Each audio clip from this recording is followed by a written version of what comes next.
All right, the Fresh Flow Podcast. Welcome in. Mitchell, I got a question for you. It's baseball season around here, and in Birmingham, Alabama, we have minor league team, not a major league team. We're not big enough to have a major league team. We have the Birmingham Barons, which are a Chicago White Sox farm team. But around here, if you ask who's the favorite major league baseball team, you're going to find a lot of Atlanta Braves around here. I see lots of Atlanta Braves hats. I was thinking, are you in Red Sox territory up there? What's the primary team for people in the Burlington, Vermont area? I think if you're a Vermonter, you're either looking at the New York Yankees or the Boston Red Sox. But since I'm a California transplant and my parents are from Taiwan, I'm going to go with the Taiwanese team in the Little League World Series. Congratulations to the Taiwanese team. Did they win it? 2025. Yeah, they won it. I think Cool. This was the second time that the head coach had been there, and the last time he was there was 18 years ago. My youngest son was telling me that they have a kid who pitches on that Little League field over 80 miles an hour, which is equivalent to over 100 miles per hour in the major leagues. So, good grief, man. Yeah, my little kid's teaching me something. See, I can learn. Man. All right. Well, speaking of people that can learn, we are fortunate to have someone here today who is quite learned in the perioperative space. Mitch, do you want to introduce Dr. Tom Durick? I mean, I can do a brief introduction. Yeah, we don't do formal things around here. Matt and I have the honor and the privilege of listening to Dr. Durick from the Ohio State University simply because his chair, Dr. Richard Ehrman, threw him under the bus and he lectured at the Association of Anesthesia Clinical Directors. But Dr. Durick, you're going to bring, I think, to this podcast a breadth of experience from both the private practice world and now you're in academics. And I'm really excited to talk to you today. Tom, welcome, buddy. Thank you. I'm also a minor league baseball fan. I'm an Oakland A's fan. So we play in a minor league park. We're a farm team for every other American League team. In fact, we're not even called Oakland anymore. We're just the Athletics. We don't even have a city. So Sacramento. We don't count that. We don't say Las Vegas. We're just the Athletics. ATH. So while we're on this baseball theme, because I know we're going to end up talking baseball in a little while, but you're in Columbus area. That's basically slap right between Cleveland, Cincinnati, you've got Pittsburgh nearby. What's the primary allegiance to baseball teams in that area? I'd have to say Cleveland. I think most of the people I work with are still Cleveland fans. They refuse to call them the Guardians. Really? You still see the Indian shirts walking around. And we had the privilege of going up to the Guardian Stadium last year and watching Oakland lose 3 straight. And they only lost one game by 2 runs. So that was a victory for us, basically. It was like almost winning. I like it. Moneyball. Exactly. Moneyball. So let's jump in. Hey, if we're going to keep this thing relevant, let's keep it relevant. The reason baseball was on my mind is because I was reading up, contrary to popular belief, I do try to prepare for these. I know Mitch is shocked right now. But you gave a talk back in 2015, a series of lectures entitled Moneyball in the Operating Room, The Art of Winning an Unfair Game.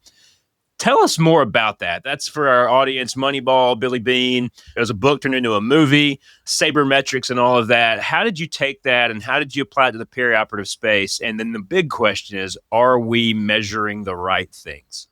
I've listened to so many of the Fresh Flow podcasts, and you have so many people just brighter than me. Like I had Drew Franklin on last time, Peter Nick, we had Jameis Robian. Every time I shake Jay's hand, I think I just get smarter just from shaking his hand. But Moneyball is important for me because I was running a very small surgery center in Oakland, California for about a dozen years back in the 2000s. And we were private practice fee for service with 2 physician owners. And I ended up being medical director, like their financial officer. I ended up doing everything. I ordered supplies. I ordered the meds. I ended up running our billing office. So I was editing the op notes, doing all the coding, sending our electronic claim submissions out. I ran the billing office. And I remember, hearing about Moneyball back in the day, which people don't know. Michael Lewis wrote the book about the 2002 A's and Billy Beane's attempt to, as their general manager, trying to become competitive. And their salary was anywhere from 1/10 to 1/4 of every other team. So they were using sabermetrics, which as a baseball collecting kid back in the day, it comes from the Society of American Baseball Research, SABR metrics from the 70s, where you look at the statistical on field how guys play and try to find players that are undervalued from a salary-wise standpoint, but who can actually compete in the big leagues. And it just struck home with me because we were a tiny surgery center. Everybody else around us was either owned by a hospital or partially owned by a hospital. We didn't have any of the insurance contracts they had. We were mostly work comp, about 72% work comp and about 14% Medicare with a hodgepodge of really crappy private insurance contracts. How do you make that work? And in the one scene where the scouts are all sitting around, Billy Bean is trying to explain to him what the problem is, and they don't get it. And he says, the problem is that there are rich teams, and then there's poor teams, then there's 50 feet of crap, and then there's us. It's unfair. We've been gutted. We're like organ donors for the rich. Boston's got our kidneys. The Yankees have our heart. And you guys talk about the same old crap. And everybody, all of my staff, they were all doing it the same way. They would tell me, well, we've always done it this way. And I kept saying, don't ever tell me that again. Because what if the first person who did it was an abject moron? Then we're all just doing it the same stupid way. So Billy Bean said, we've got to think differently. We're the last dog at the bowl. You know what happens to the runt? He dies. So we started to get creative about how we did things. We had to be the path of least resistance. Everybody is your customer. It's not just your patients. Your surgeons are your customer. Your GI docs are your customers. Your staff are your customers. Your housekeepers are your customers. Any one of them leave you, and all of a sudden you've got a gap in your entire process. So I had to become just absolutely creative in how we did that. So unfortunately, my phone was on 24/7. Every surgeon's office knew they could call me straight away. 5:00 on a Sunday, I'm checking insurance benefits. Yeah, we can do this case here. But it was really ultrasound that separated me from everybody else. I was an early adopter of ultrasound guided nerve blocks. I think I bought my first ultrasound in 2004. So I could do a case faster, better, fewer side effects, no narcotics. The surgeons wanted to come to my surgery center because I could do more cases in the same time. And when they're part owners, you go to your surgery center, you're doing 5 cases a day and the patients are puking all night. They come to my surgery center, we're doing 7, we're done by noon, nobody throws up. It was those kind of things that I took that money ball, and then it was the side effect of looking at every single thing we do with our direct and indirect costs. Do we need to have that maintenance contract for our C-arm? What's the most expensive piece on there? Okay, the tube is 10 grand. The contract's $5,000 a year. I'm going to roll the dice. I'm not going to sign that service contract. And if I go 3 years, then I'm ahead. We did that with everything from our fax machine to our electricity to our HEPA filters in the OR. And basically, we played Moneyball, trying to improve our contribution margin everywhere we could without compromising quality. Tom, I'm going to ask you, with the big, beautiful bill, and we try not to talk about politics here on this podcast, but I don't think that the big, beautiful bill was anything new. I mean, NIH funding has been decreasing over the decades, and I think this just merely accelerated it.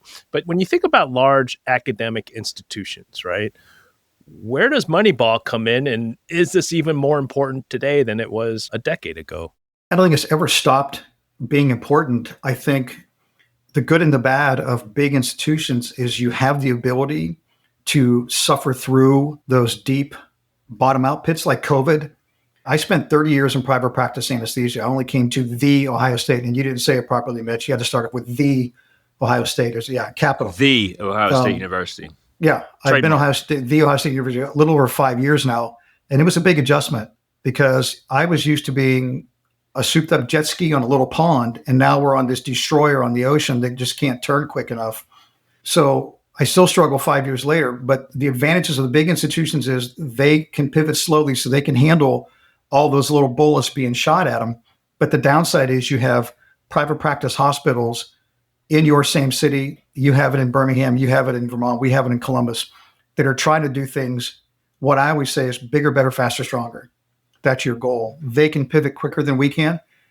We have the ability, we have the ability to stave off some of the offenses, but I think that it all boils down to looking at your case costing, whether you're in the ICU, whether you're in the OR at the main hospital, you're in the cardiac, you have to look at your case costing, and you have to have somebody who is just ravenously passionate about doing that, from breaking down preference cards.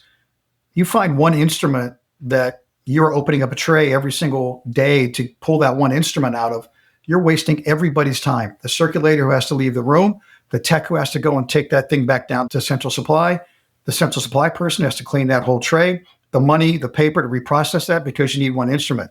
That one little thing doesn't sound like much, but that inefficiency, it just spreads out like the bottom of a Christmas tree.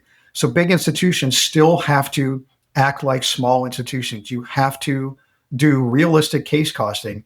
And the problem with the big institutions is they can't always get that data. So I think that's where universities, big hospital systems, doesn't matter if you're USP or a two-room surgery center, the devil's in the details. So I'm sitting here listening to all this and I'm picturing our residents. We have residents that listen to our show, which we're thankful for. But I think I can see some of them right now going, I don't know any of this stuff. How am I supposed to know any of this? I call myself a private practice flunky, right? I've been here at UAB for 6+ years after a decade plus in private practice. And when you're in private practice, you are most assuredly running a business. Yet we get trained absolutely none on that, right? I come through residency, even me, undergrad, medical school, never had a business class, never had a leadership class. And here I am running a private practice group. And I found myself pretty much overwhelmed. Are we doing our residents a disservice? And if so, how can we start to impart some of this stuff earlier? Is there a solution out there? The answer to the first question is yes. And the solution is to start them early and often. When I came to Ohio State years ago, they had one person doing a quote business talk. It was abysmal. He was talking about CPT codes, and he didn't even know what a CPT code was, but giving this talk, it's like blah, blah, blah. And we were talking to a first-year resident. It's just bouncing off their head. They're just trying to figure out how to put an IV in without sticking themselves with it. I mean, that's like if they get through the day and they don't jam themselves with a hollow bore needle, I made it. And I kept telling the residents, when they start, you focus so much on, I got to learn everything. No, you don't. You just have to get through. You do 3 things right in one day. Don't worry about the stuff I'm going to teach you when you're a CA3. Just get through the day. Okay, so you didn't get this art line. You couldn't get that intubation. What are the 3 things you did right? And go home and celebrate those 3 things. Don't beat yourself up and then come in tomorrow like you just threw an interception. You have to forget that last pass. So what we've been trying to do, at least at Ohio State, is I'm trying to give them lectures when they first start, just to put the terms in their head. I want them to know there is a thing called the CPT code. There is an ICD-10 code. This is the procedure. This is the diagnosis. They have to match, or you don't make money. And they go, huh? They don't make money. Okay, then that's how they start to understand that. Because, a lot of the residents, they think they're going to go out and somebody's going to hand them a check for $1 million, pay for their first 2-born kids' college. It doesn't work like that. They come out just really ill-prepared to walk into my OR at Bay Surgery Center with Bob Epley doing 7 shoulders, and he wants to finish by 2:00. So part of that preparation is getting them started with the terminology and then doing intermittent, whether it's morning report, grand rounds, on here's 3 little things you need to know about billing when you're doing your charting. So that you establish those habits early about, you capture a picture for an art line so you can build that 1 unit with ultrasound. You teach them what field avoidance is, and it just becomes a habit on there. So when they come to CA3 and they get to me, and I'm doing a lesson at the surgery center that I run, going through how to bill, code, collect, and I talk about both facility on there. Some of this stuff is they've already had these lectures, and I remember that lecture last year. I really wasn't listening, but now they're craving it because they're going out to private practice in 2 to 4 months. But if you haven't put those things into their heads first, they're never going to absorb it. And some of them don't want to absorb it. Some of them, I'm doing a fellowship in pediatric. I'm going to go work for a university. I don't need to know this stuff. Okay, I don't need to teach you.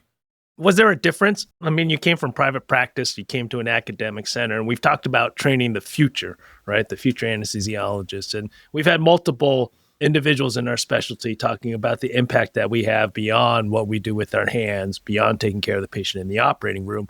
But I would assume that at a large academic institution, you arrived, you believe that what needs to be done for the future. But how about the individuals in the department that sort of have that same belief that it's something that they don't need to worry about? I'm assuming that they exist. So we'll start with that assumption. And I think you both know they exist in private practice. They exist at the bus stop. They exist everywhere in our environment.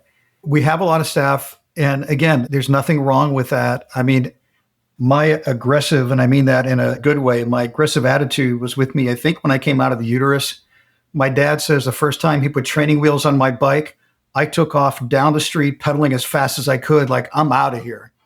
And he literally had to clothesline me about 10 houses down the street to get me off the bike. And I was still trying to get away. So that attitude, and I believe, so there are people like that, Mitch, 100%. But when you just keep hammering them and pressuring them and setting the bar higher a little bit each time, they have to follow along at some point. When you see everybody else around you doing it and you're still like, I don't need to do this, everybody else is doing it. So you just continue to set that example. And I will say, I am fiercely proud that your buddy, Rich Ehrman, who has been a phenomenal chairman, by the way, started our first ever departmental awards. And I got the Clinical Excellence Award. And I was absolutely stunned because I'm very sequestered at our one surgery center. Half our new attendings don't even know, they've never even seen me or met me. But because I hammer them so frequently at grand rounds and at lectures in our department meetings, I think they understand that you have to do this. So I think you're never going to get everybody on board. You're just not. But if you can bring 50% of the people with you, then the whole boat floats when everybody's working together. So, Tom, as I listen to you, all the different hats that you've worn, the different roles that you've taken on, I think leader, right? The term leader comes to my mind. There was an article by Conroy, Lubarsky, and Newman, anesthesiologists as health system leaders, and I have kind of taken that and run with it with a fellowship program. I do think that our specialty, because of what we do, lends itself to leadership. What do you think about that? Do we, as part of our job, is something that the day-to-day of our job make us better leaders? Are people born with it? Because as you talk, that's just kind of what I see as your value proposition wherever you've been. You've led. I think that's one of the things that we, in the good ways that we take advantage of and we miss out on. That's why I have no hair. You can't see me on the podcast because I've changed. I switch hats so often. I've just worn my hair down over the last 35 years. The leadership does have to come from within. You can't coach height. You can't coach length. You can coach people to be better leaders. You can teach them to see the holes in the schedule. You can, again, leading by example, say, look, we shouldn't do the general anesthesia case last at the surgery center when you know the patient's going to puke. Let's do that first so we give them time to recover. And you can groom people to see things better. But, I've heard both of you talk. And Mitch, every time you speak at the AACD meetings, you're talking about this book and that book. First of all, I don't know when the heck you have time to read all that because I'm too busy looking at web pages about used cars. So that's like my rabbit hole. But part of that then is, again, I really think it's setting that example with leadership. So when I get some of the newer junior attendings that come out to the surgery center, I go over, here's how we do things. Here's why we do things. And that's what we miss out on. I think teaching leadership is not just telling them, here's what you do. You have to let them know the why. Because if you just keep teaching them what, it's just going to keep bouncing off their head. But when you teach them the why, then their what becomes a lot more impactful. So that's how we have to train our younger leaders. We have to teach them, this is why I'm trying to move this case up. It's a lap chole. That patient might puke and may be here for 4 hours. This surgeon likes to keep this laparoscopic hysterectomy so they can pee for 6 hours, which is just silly to begin with. So let's not do them at Friday at 3:00 when we don't have extended recovery. Let's do them the first case because I don't want to be here until 10 o'clock at night. Oh, that's a good point. So you teach them the why. And I think that's where we're missing out. We spend so much time hammering our residents on here's what you do. Blood pressure drops, you give this. The only thing, we're just monkeys with opposable thumbs. And that's how we have to separate ourselves. We're really not. We're not just nameless, faceless plunger pushers. And that's how we have to present ourselves as leaders to the C-suite, that we can make effective changes, even with just the cases on the schedule, without adding more cases. We can rearrange them and make that schedule more efficient and decrease PACU time. Or we can let me use these medicines that you think are, quote, too expensive, even though there's a HCPCS code for them and I can give billed for them and they're cost neutral. I can stop somebody from puking on the spot in recovery, patient satisfaction score, surgeon satisfaction, staff satisfaction. You have to go to the C-suite with your ROY. Not ROI, but ROY. Why do you want this drug? It's going to cost me money because I can save 22% of our time in PACU and increase our patient satisfaction scores. That'll save you money. Yeah. Mitch knows right now that my Simon Sinek radar is going off with your know your why stuff here. So I'm going to be quiet. I'm going to bite my tongue and not bore our listeners with more Simon Sinek garbage from Matt. I'll be quiet. We could step away for advertisement announcement for Simon Sinek. Hey, we will happily take some endorsements. Yeah, for sure. No, I mean, Tom, I think the things that you're talking about reminds me of John Wooden when he was the basketball coach at UCLA winning national championships. And the freshmen would be out there getting ready to play basketball. It's their first day of practice. And John Wooden sits everybody down and he says, this is how we tie our shoelaces, right? Because Wooden knew that if you tied your shoes right, you wouldn't get blisters because nobody had Air Jordans at the time. All you had were the Converse basketball shoes. And so kudos to you. And just a shout out to Rich Ehrman, right? I mean, I think one of the most important things in my career is that you don't necessarily want to be the one on top. You definitely want somebody in your department that's going to support you in your endeavors. And I think Dr. Ehrman recognizes what he has in you. So then that was just my little plug so that Dr. Ehrman actually listens to this podcast, even though he's the treasurer of the Association of Anesthesia Clinical Directors. Well, I got to tell you, I owe a lot to Dr. Ehrman because, again, when I came to Ohio State, some of the stuff I told just wasn't held true. When you come from 21 years running surgery centers and you find yourself doing like partial hepatectomies and case like that. I'm like, I ran surgery center for 21 years. I mean, I coded cases. I did claims managers. I used to use the UBO4 forms. I used to reset the printer so it would line up so the ink didn't touch the red blocks on there. I mean, what are we doing here? I went to him and he created this role for me, which now I actually also am very involved in the financial running of the surgery center, looking at our billing, coding, and collections for the ambulatory surgery center. And they've never had a physician doing that. And the one thing I get all the time is, when I find something that we've been doing wrong for however length of time, some of the administrators like, how do you know this? No offense, but you're a doctor. How do you know this? And my response is, you have all kind of people how do you not know this? And I knew this because, Matt, I know you have your MBA, and we heard Drew talking about getting his MBA and how he had 2 years. We saw his family for like 4 minutes a night. One of the guys I report to, Jared Hurd, who's a great guy, very bright, has his MBA, but we did a paper at Journal Club a couple years ago, and it was about private practice versus academics versus private equity firms. And I was involved in all of those. And I was also completely solo, like on my own for many years. So I'm running the Journal Club and I'm like, there's 9 MBAs in the front row. And I'm standing up here giving this talk. I said, because I have what I call a street MBA, which stands for my business attitude. So when I go in and run a place, I'm coming in like this is my business. And I'm going to run it like, even though I never got a penny from doing it, I'm going to run it like it's my business. Every penny matters. That's my business attitude. And that's what I try and teach the residents. I told that to Dr. Herman, and it must have resonated. So there I am. So you mentioned those different models, the academic, the private practice, private equity, et cetera. You've seen it all. There's arguments over which one of those is the best. And I think each has their own strengths and weaknesses.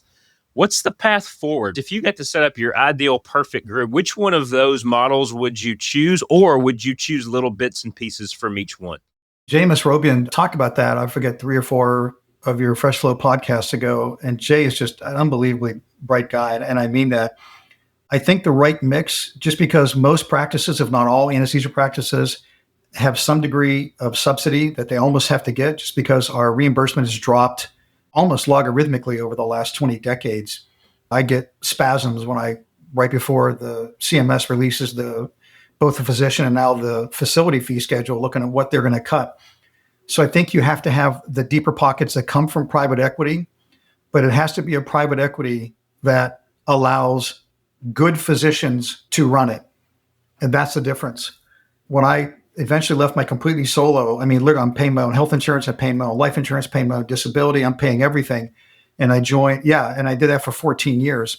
And then I joined the MAC anesthesia group, which no longer exists in Northern California, I went from being this unicorn still trying to fight with Blue Shield for my money. And then we had like 172 anesthesiologists covering most of the facilities in Northern California. They got bought out by Envision, which was good initially because Envision was sucking up all these practices and they were trying to standardize all the contracts, which eventually I think got them in trouble. Then KKR comes in, private equity, and all transparency stopped. Overnight, you didn't know who to talk to. You didn't know who your practice manager was reporting to. So we just went dark. And then COVID hits and you couldn't do I have a job? Am I still going to get paid? Am I going to get furloughed? Whoever thought, you're a physician, you're going to get furloughed. Are you kidding me? And then there's Ohio State that never laid a single person off, or not one anesthesia provider lost a penny. I had friends in Texas that were paying their APPs while they weren't taking a salary just to keep them on the payroll. You do what you got to do. So I think the ideal practice, to go off track, you need those deep pockets of private equity that understands that you need the anesthesiologist to get the cases done. They see us as money suckers. We can't create value, but yet we can. Because if I can do something, my little plug for high flow nasal oxygen, which has allowed us to do 8 cases on Friday instead of 4 for one of our surgeons, because we can do prone max instead of doing generals. I've just doubled our income every Friday by spending an extra like $120.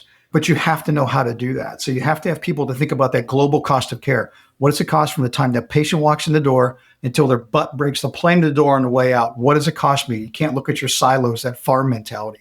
And I think that's where you have private equity, where you have business people. You can go to them and they're going to understand that better. They're going to give you a little more liberty. So private equity money, good physician leadership, and then never, ever, ever take your eye off of patient safety. You practice safety, your costs will come down. Matt, is there room on the 2026 agenda? Because I think we should have a panel with Dunn, Mesrobian, and Durick. And then the best parts of all the different types of how we build training the future. You got private equity financing the academics, training the future anesthesiologists of the country. But we know that Team Health is already doing that, right? USAP, they're opening up residency programs. I want to go back to your one comment you made at the beginning about the path of least resistance, right? OR throughput, getting the cases through. But yes, we're trying to do that at large academic programs. We are taking away administrative time, research time, just so that we can make sure we can staff the operating rooms. And some programs are actually closing operating rooms just because we don't have the staff, right? So what do you see as the future state for anesthesiology? Like, what are the implications for our specialty given everything that's happening right now? The C-suite sees us as a necessary evil. And I have always told my surgeons, I have never, ever canceled a surgery. I've canceled the anesthetic. I canceled the anesthesia part, but I've never canceled a surgery. So you can still do this cranie under local. I'm just not going to do the anesthesia. So administration has to realize that, again, we're just not nameless, faceless puncher pushers with opposable thumbs. We bring value by preventing complications. So you look at the NACOR studies, you look at the closed claim studies, you see where those lawsuits come from, and you see that most of those are substandard care.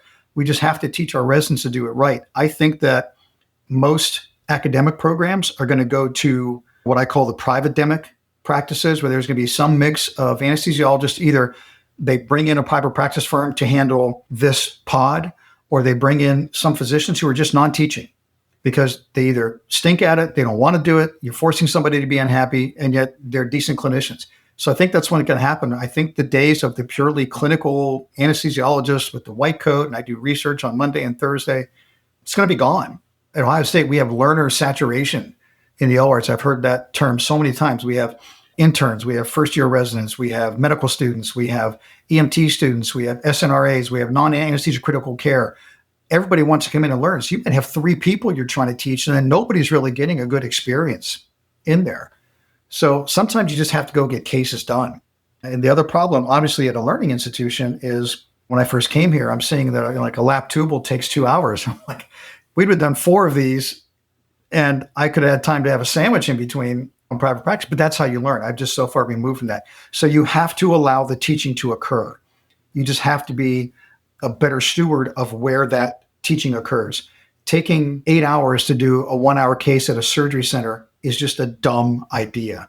When your profit margins are so slim, when your contribution margin is so slim, and this is what I've been fighting. The C-suite goes, we 100% utilization in OR2 today. Yeah, we took 8 hours to do a 1-hour case. So sure, utilization 100%. We lost $4,000, so good job.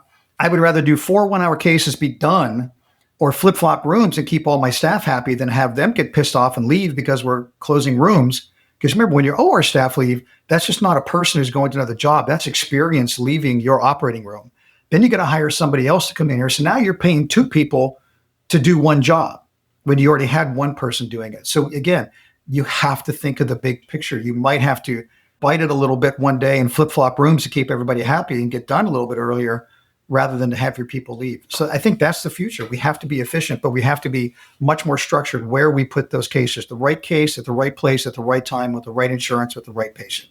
I think the Ohio State University should give you an honorary MBA because you understand this stuff backwards and forwards. So as I hear you talk, Tom, you've obviously just picked up a ton of wisdom over the years, and I do hope your residents see that and take advantage of that. But if you looking back and all that you've learned over the years, look back to you coming out of your residency program, on fire for the world with your aggressive mentality, as you said, that you always have been there. What would you tell yourself? What advice would you today give yourself coming out of training? What I tell my residents, 1 house, 1 spouse, 1 car. That's probably the best advice to start with. But what I tell the residents, first thing I ask them, what do you want to do when you grow up? What do you want to be? Some of them love research. They want to stay in academics, have at it. You want to go into private practice, I will teach you everything you want to know. If you want to sit on your computer and read something all day, have at it. I'm not going to beg you to learn. So young Tom Durick came out hot. I finished my residency in 1990, and by April of 91, I was running our practice and the director of the OR. I think I would have told myself just to take a little bit of a breath. I've enjoyed the ride. There were times it took a toll on me. Working as hard as I did, the 80, 90-hour weeks for decades took a toll on me physically. So I think I would tell them, but I think a younger generation already knows that. Nothing is worth it anymore. Family is more important. Your life, your health is more important. I didn't know that. So I think the young me would be like, this stuff is all important. Everything we're talking about and case costing and contribution margin, but you also have to know your own why. Why am I doing this? I learned all this because I had a mortgage and I was trying to pay the bills, and I'm running this private surgery center where the physicians, I had to meet with them every week with the financial report. 1 month post that week, 2 month in the future, every week. So I didn't even have a contract. I was still a 1099. So I had to learn this out of just pure fear of trying to pay my bills and my mortgage. I think the young residents just know why you're doing this. Keep your eye on the prize. Don't sacrifice family or self for all of this. Do the best you can. But I always tell them, don't be me. Don't be me. Don't work 100 hours a week because you don't know what else to do, man. Get a life. Should that be the name of the episode? Don't be me. Tom Durick, don't be me. No, we're not going to. We're not. My business attitude. I like that one. I like that one. That's what we're going with. Tom, I think our specialties, we're at a crossroads. I think Matt and I have said that in several manuscripts. And I also think that it's going to take a different mix of individuals. I teach my medical students in a reading elective that the current healthcare system's broken. And the current education system, resident training programs, not going to teach you how to build a different system. But you definitely are trying to light a way. So kudos to you. Amen to that. Tom, this has been a blast, buddy. If you have any other message you want our audience to hear, what would it be other than don't be me, which I'm going to use that with my kids probably later today. The one message I want to get, and I'm going to kind of do, it's really not for me. It's a shameless plug for a guy that I heard talk at an ASA meeting 2.5 years ago at the ASA Advance in 2023 in Orlando, a guy named Jake Poor, who was a former executive at Disney, whose father died from heart surgery, where multiple mistakes were made and nobody came and talked to him. And that day, Jake called his wife and said, I'm done being the executive for Disney. This is not going to happen to anybody else's family. So Jake has dedicated the last, 20 plus years to helping healthcare. He's partnered with hospitals, with physicians, with strategies. He has a book. In fact, I have a copy I'm going to send to each of you. It's called 99 Lessons Learned from Disney to Improve the Patient Experience. This has really become kind of like my Bible because it boils down to kindness, little things like sitting down to talk to your patients and standing over them, touching your patients. He always says it shouldn't cost $1 million to make somebody feel like $1 million. And changing that culture, whether it's in residency, UAB, Vermont, Ohio State, it has to come from the people with the boots on the ground. My closing message, you can't have the C-suite telling us how we're going to do things. Here's our mission. The mission has to come from the people who are getting bled on and spit on and everything else on them. They're the ones that make a difference because you have to be able to take care of patients. You have to turn those small moments into a lasting memory. We had a guy come to us, and I'll close with this, last week, talking about all of our metrics, our KPIs, our key performance indicators. And I'm sitting like, here we go again.